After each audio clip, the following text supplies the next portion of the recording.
Hi, friends. Today's episode is all about what's coming up in 2025, including the trips we've got on the calendar, our credit card strategies for the new year, and also a couple of fun life updates. So listen in.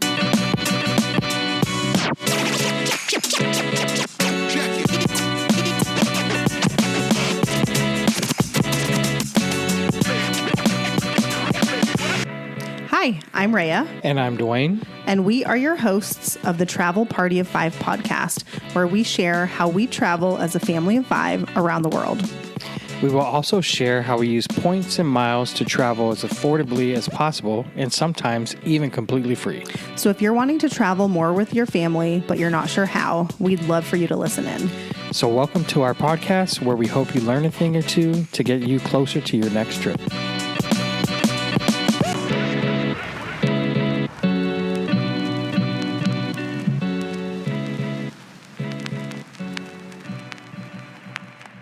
Dun, dun, dun, dun. Hello, welcome back. Welcome back. Thanks for tuning in. So today we are going to be covering a smorgasbord of things, including what we've got coming up in 2025 as far as trips, kind of how we're thinking about our credit card strategy for this year, and spoiler alert, we've already gotten our first card approval of the year, which is exciting. And then also a few changes to some trips that were already booked that we were kind of forced to make. And a couple of new apps that I'm going to be trying out this year. So a bunch of random miscellaneous charcuterie board of items today. Anything to add? No, just the fact that I like charcuterie boards. Oh my gosh. Okay. Okay. Do you want to share our first big life update that is going to make traveling a little more difficult? Yes. So over the Christmas break, we decided to get a puppy. Yep. Well, we decided a few months back. Well, yes. But it was, a Christmas gift for the kids. We surprised them, and it was a great surprise. Yes. So we have what is he, 10 weeks old now? A 10-week-old shepherd mix. Only 10 weeks? Yeah, he's freaking huge. Okay, I checked and he's 11 weeks old. 11, yeah. Yes, and he's pretty big already. And he's got huge paws. Yeah, so he is a shepherd mix. We got him from a rescue. He was part of a litter of 10. And we're going to do the doggy DNA test to find out exactly what he is. But he looks kind of like a shepherd. He has like the black and brown coloring. He just doesn't have the pointy ears. His ears are floppy. So... do you want to say what we named him? We named him Maui because he was a chill dog when we got him. And Maui, the island of Maui, Maui is really chill as well. So, yes, that was the reasoning behind our.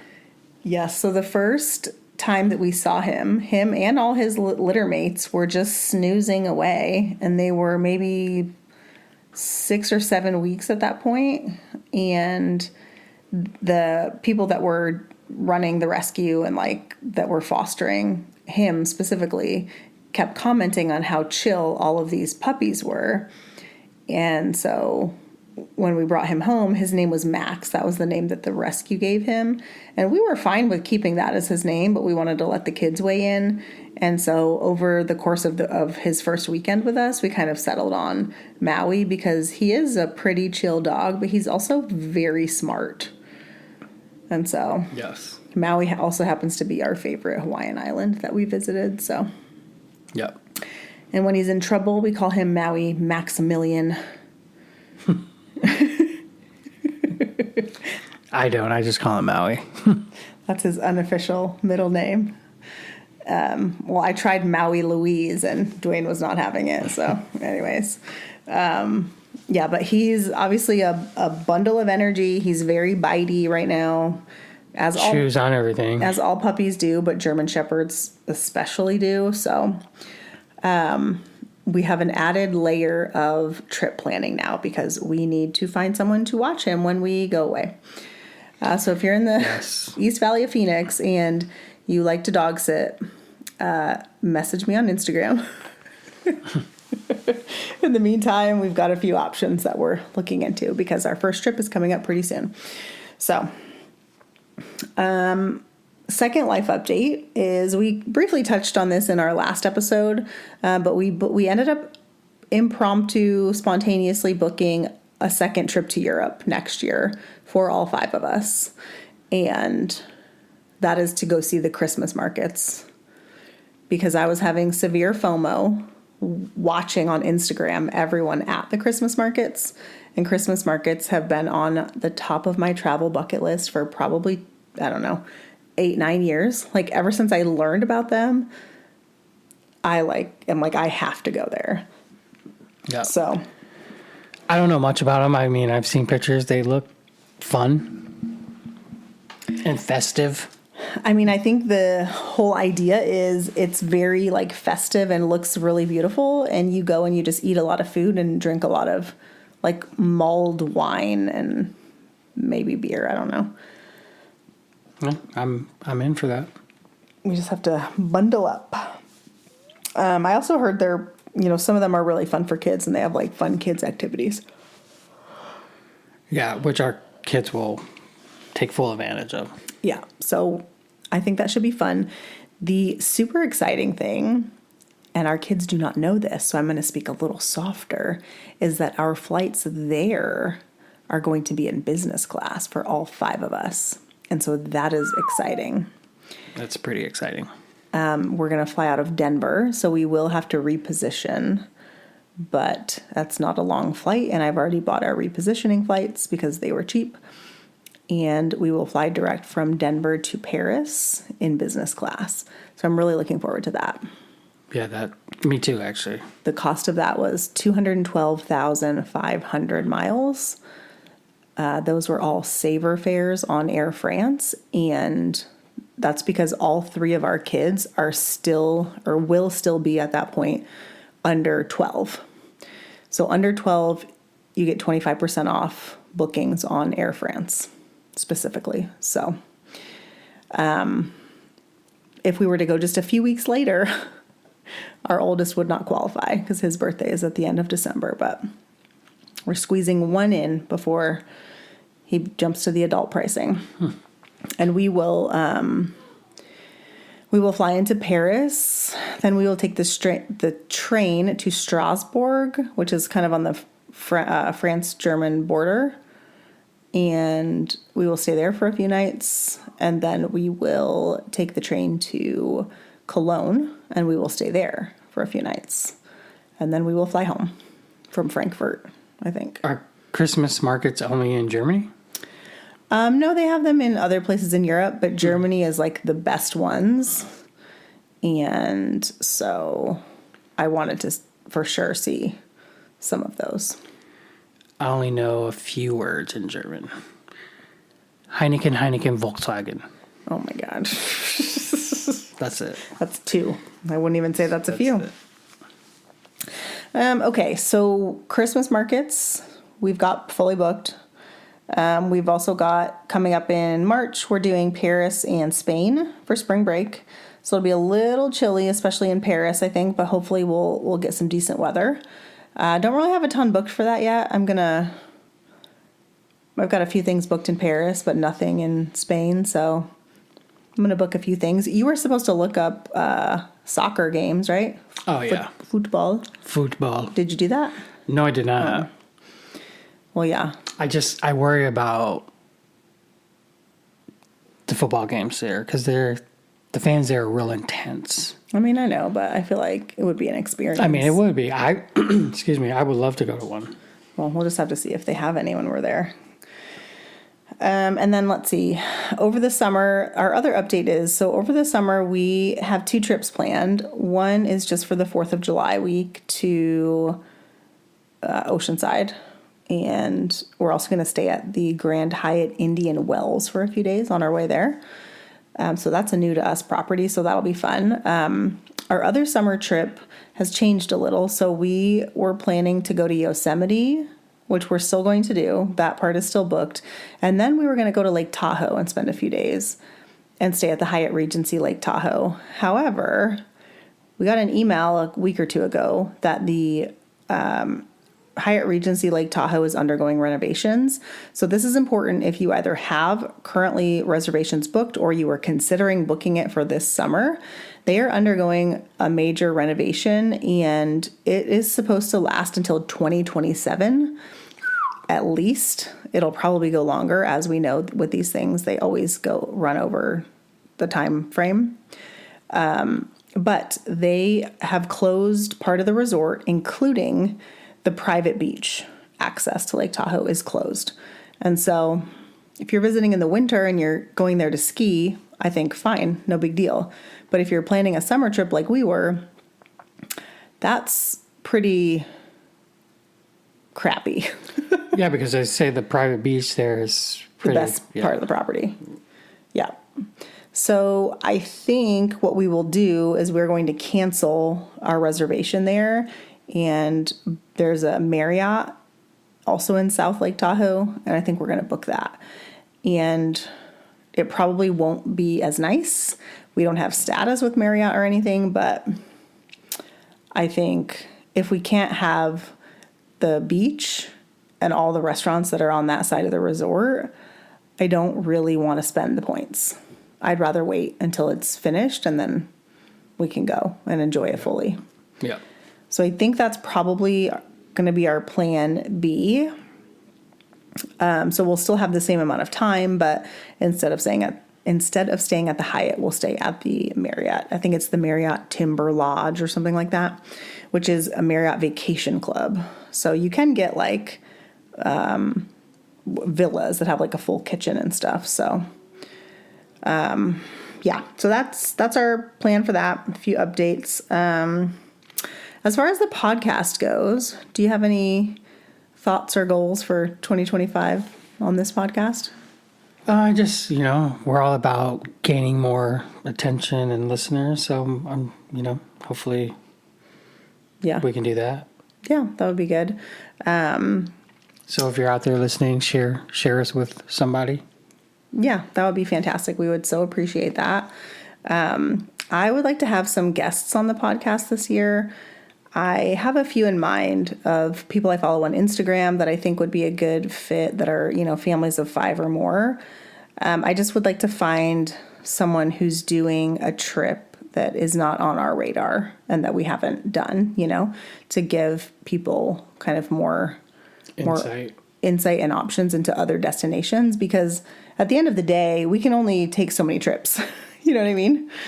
There's just only so much time in the year. There's only so much PTO that can be approved. So, only so many points and miles that you can use. True. Yeah. Because family of 5, it takes a lot. Oh, they go so fast. Yeah. So I guess on that note, that's a good segue into our credit card strategy for 2025. So as a quick recap, in 2024, we opened, do you know how many cards? 12. 15. It's close. We opened 15 cards in 2024. I would like to do something similar this year, although I don't know. Like, that is pretty aggressive, and I don't know that we'll... Super aggressive. Super.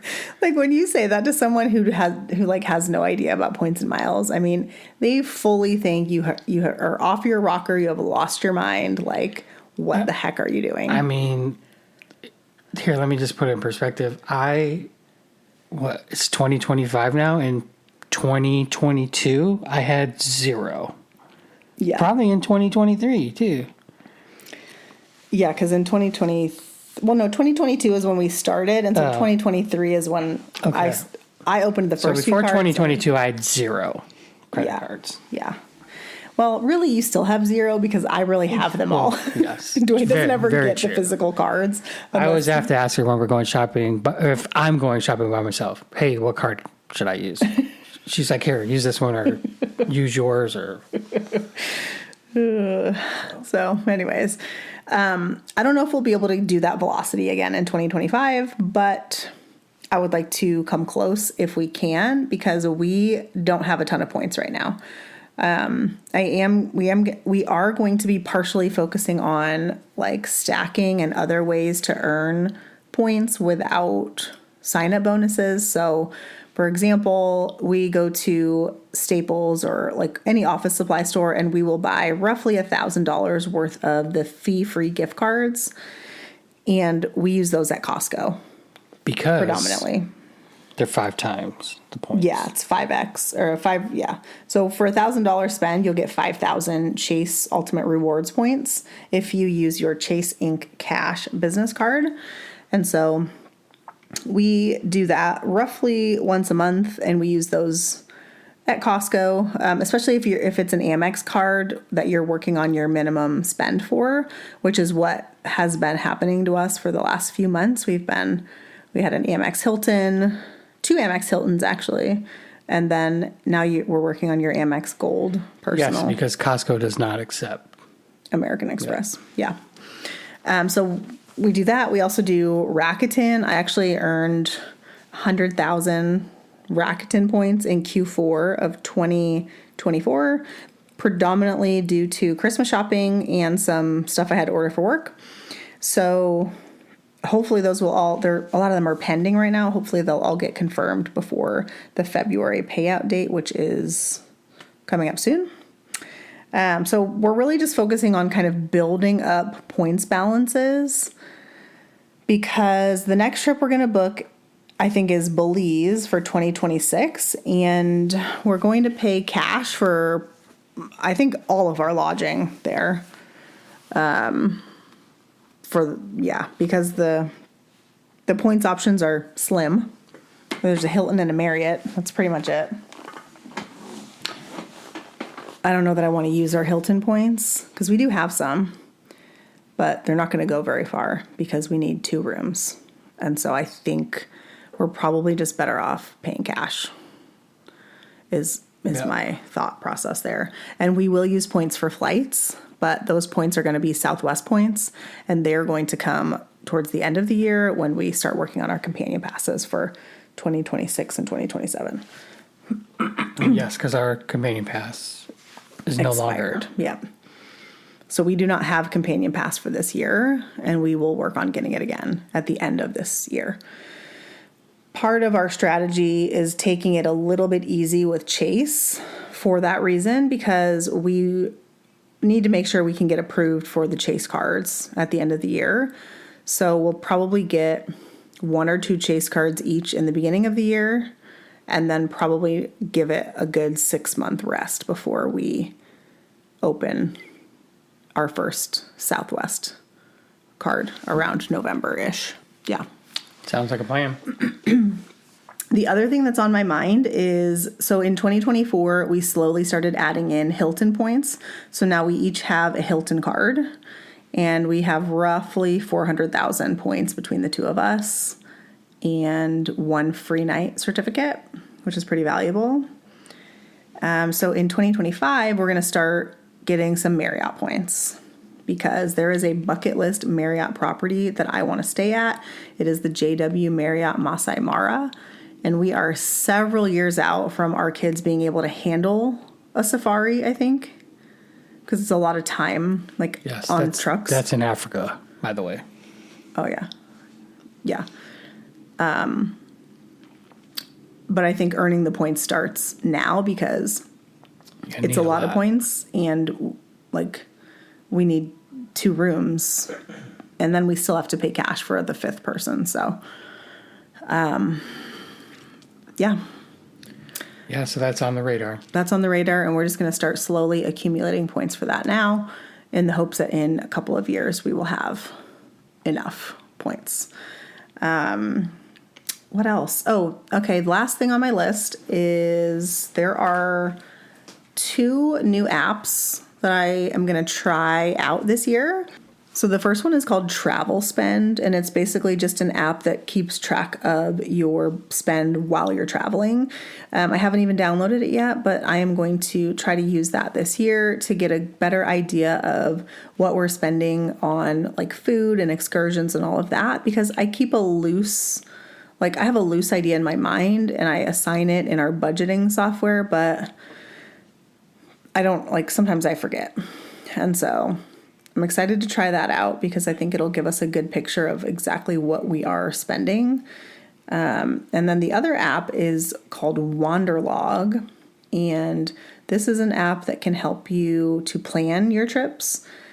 Previously, we have used TripIt, which I have liked. And I do like that it syncs with your email confirmations. So if you get like a flight confirmation email or whatever, it will automatically populate in the TripIt app. But I do find it kind of tedious when you are planning, like trying to add in activities and excursions every day. I find it kind of not user-friendly. And so Wanderlog is another app similar to TripIt that does those things, but I've heard it's better for the actual planning part of the trip.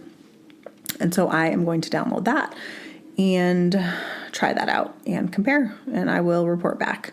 Wanderlog also does have like a budgeting tracking type thing, so maybe you can do it all in one app. Maybe I don't need both, but I'm going to try out both and we will see how it goes.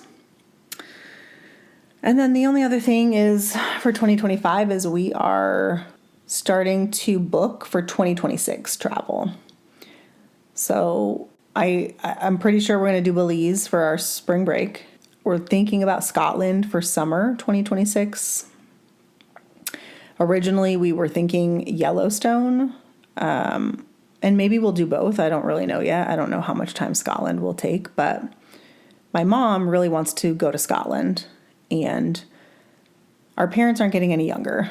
So I think it's important to prioritize that first. And she's a big Outlander fan. So am I, actually. I'm just not fully caught up yet on all the seasons, but she's read all the books and now she's watching the show. And so she really wants to go to Scotland. So we're considering that for summer, and then fall, I have no idea. Like, I think it would be fun to go back to somewhere in Asia, but I don't know. Yeah. What do you think? I think it's a good plan. 2027 is still quite a ways away. This is 2026 we're talking about. 2026. Belize, Scotland, we got to plan trips for us. Yeah, that's the one thing we don't have planned for 2025 yet, is a getaway for Dwayne and myself. We try to do at least one every year. Last year we were really fortunate and we got 4. One big one and then 4 like short weekends. One of those was just like one day. Well, they were all, I guess Flagstaff was 2 days. The other 2 were just one day. And Cayman was more than that. No, I know. I'm not talking about, I said one big one and 3 small ones. Gotcha. So, yeah. We are probably going to go to Cabo. That is probably going to be our trip this year. But we don't have it booked. And I don't know, maybe I'll be able to book it this week. You have to check with your work schedule first. Because we have a 2-month window where we don't have any trips planned. So somewhere in there would be good for us just to go for like 3 nights. It's a 2-hour flight. It's super easy. But the downside is the flights are expensive for it being so close. Like the flights are like $600 a person, maybe more. Like that's a lot to me. It is. So, and like Google Flights says that the price is typical, because it'll tell you like prices are low, you should book now, or prices are high, you should wait. Nope, they're like prices are typical. Book whatever. So, anyways.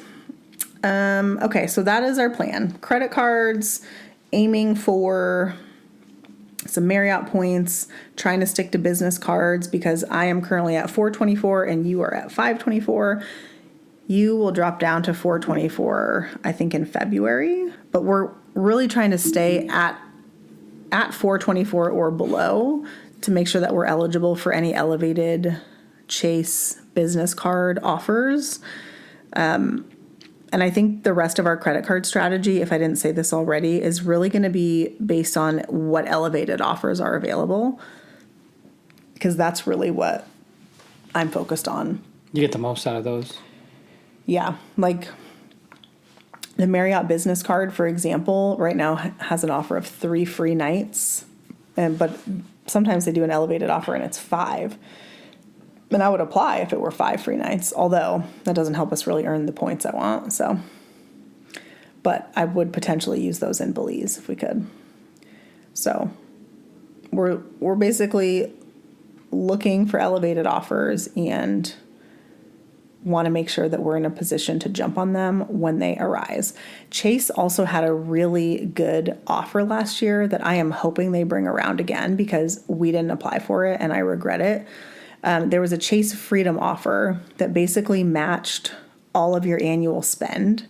I forget the exact offer, but it gave you like 3 or 5x on all your spend. And then Chase would match whatever you spent at the end of the year. So some people are earning like 3, 4, 500,000 Chase points from that offer. I'm surprised you didn't do that, actually. I don't really know why I didn't. I think there was some kind of issue with the 524 status because it's a personal card. But I'm really hoping it comes around again this year because one of us will be getting it for sure. So that's our strategy. Elevated offers, as many as we can get. Build up our point stashes so that they don't look so sad. Like I think right now I have 940 American Express membership rewards points. Okay. 940. That's it. That's it. And I've earned like over 400,000 in 2024. So it's pretty wild. They're just all gone. These kids, they take up so many points. All right. Well, I think that's it. Yep. Hope your new year is going as planned, and we'll catch you on the next one. We will catch you on the next one. Thank you. As a side note, thank you for listening. We greatly appreciate you. If you find this podcast valuable, please share it with a friend. Follow us on Instagram at TravelParty5. I am the one who's on there, and you can message me at any time with questions. Yes. So thank you. Have a good one. Bye.